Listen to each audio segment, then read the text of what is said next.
黒ずきんの目次へようこそ。白き森の世界観が好きだから、混ぜ物なしの純構築が組みたい。そんな白き森使いたちの思い虚しく、手数が貧相な白き森は、これまで数々のテーマと共存せざるを得ませんでした。しかしこの度、待望の白き森リンク1が登場しました。サムネ詐欺なんかじゃないですよ。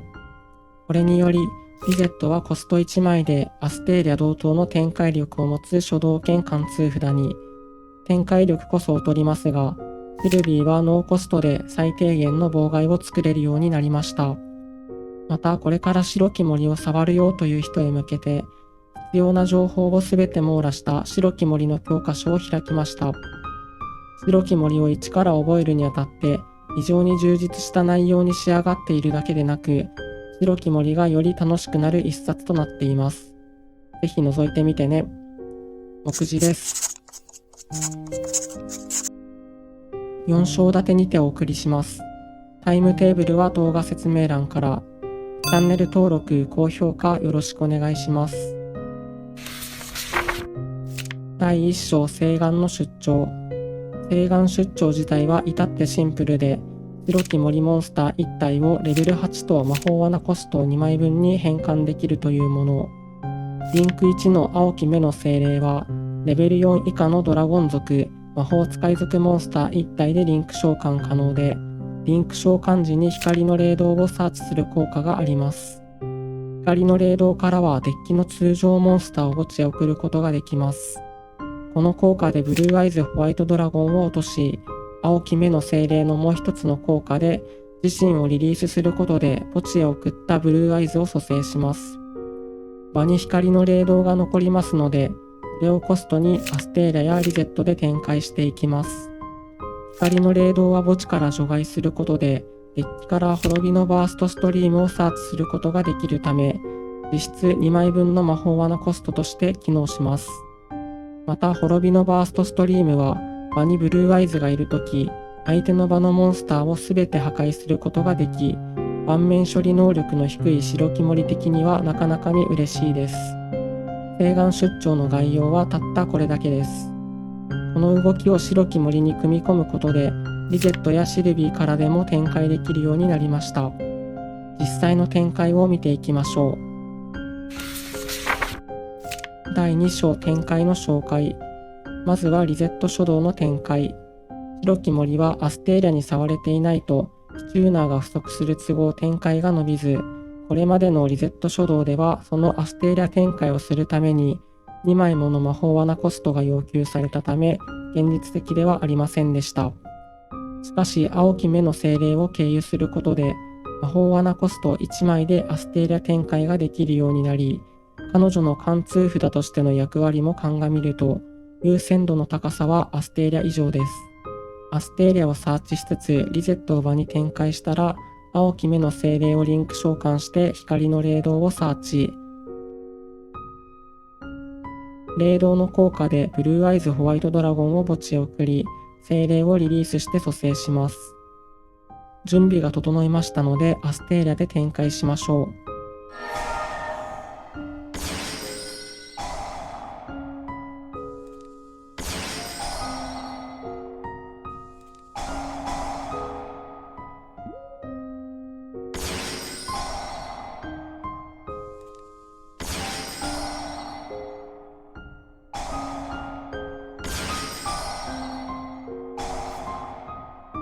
青岩出張では白き森モンスター1体の代わりにブルーアイズが場に残るため、これを活用して赤き竜を出しましょう。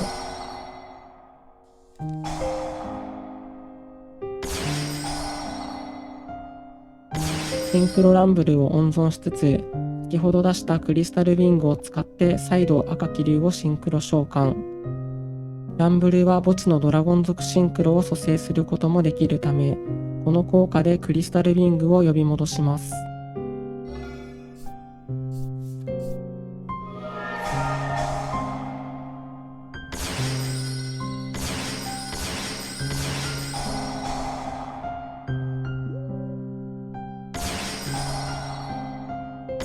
相手ターンに赤き竜の効果を使うのはデッキを見てからでもいいです。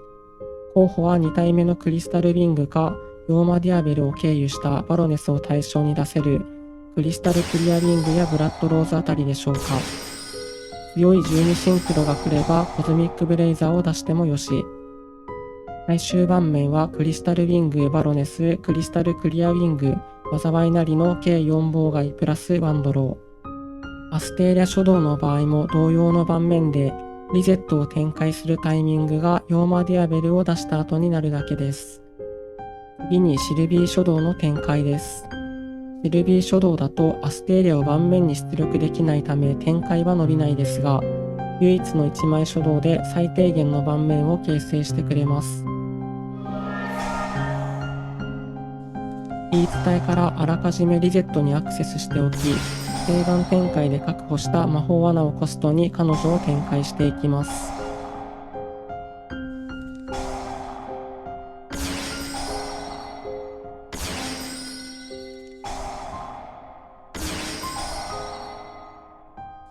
赤き竜を出してもレベル7以上のシンクロを用意できないので、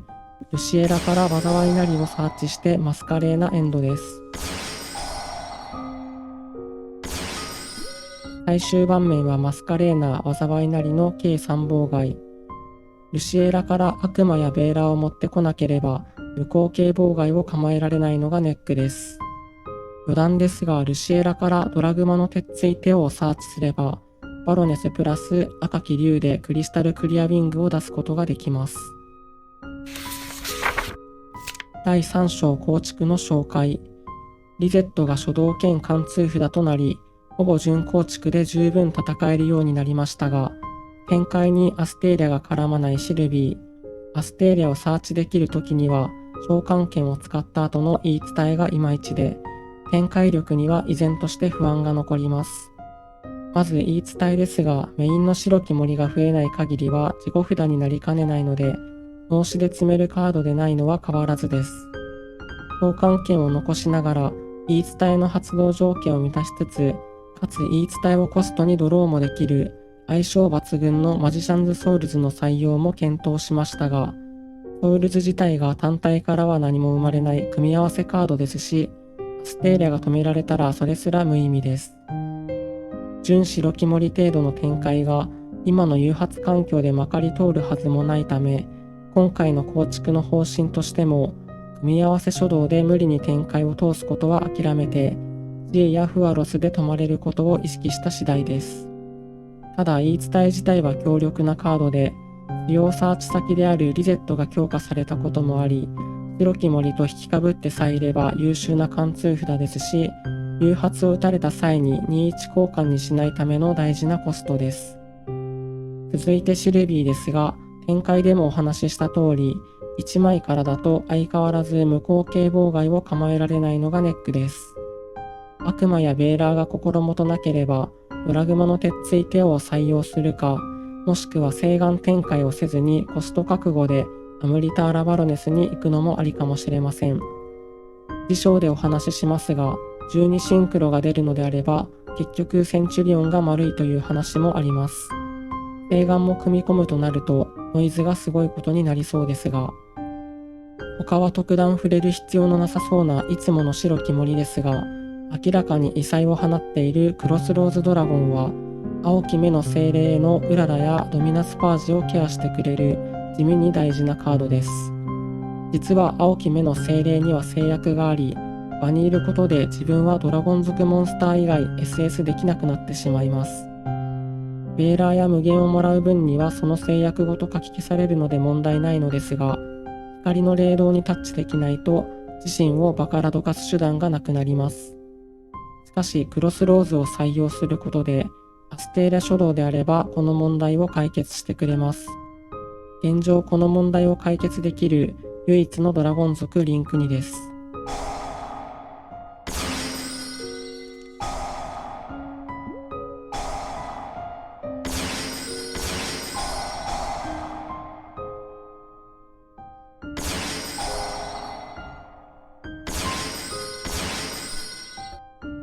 とはいえ、リゼット、シルビー初動であっても、精霊まで誘発を温存されることもないでしょうし、そもそも精霊が出てくることなんて相手視点わからないので、そこまで気にしなくていいと思います。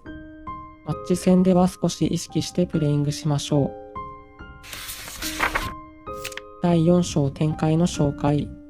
白木森で最も使われている構築が白木森センチュリオンです。過去に2回動画を上げているので合わせてチェックしてみてください。過去動画の構築と大きな変わりはなく、リジェットや言い伝えの枚数を増やして請願出張を添えた程度です。召喚権を消費せずに魔法使い族のプリメラを場に出力できるため、コストにもなれる言い伝えの優先度はリゼットよりも高いです。まずはシルビー書道の展開です。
最終盤面はバロネス・コズミックの計2妨害プラスワンドロー。シルビー1枚から作れる盤面としては強力なものの、センチュリオン書道の方が強く、ルシアのドローがあってトントンでしょうか。続いてアステーリア書道の展開です。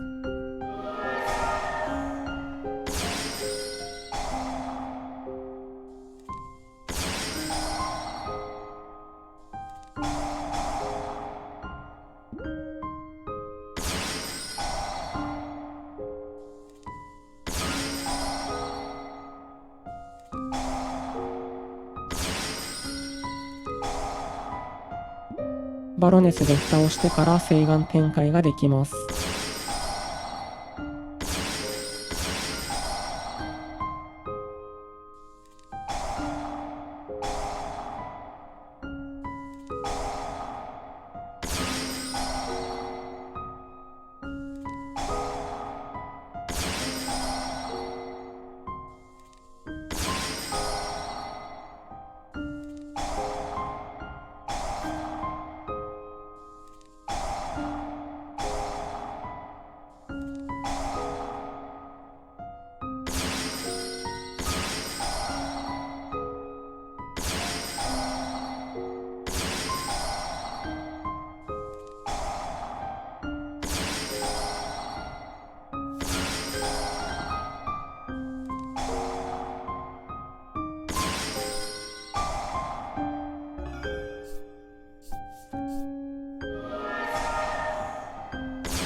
最終盤面はマスカレーナ、バロネス、コズミック、スーパーノバ、災いなりの計6妨害プラスワンドロー。今回の構築には白木森愛好家もにっこりだったのではないでしょうか。このデッキのために5000円で購入したブルーアイズホワイトドラゴンのレリーフが美しすぎて黒ずきんは釘付けです。それでは次回の黒ずきんの目次でお会いしましょう。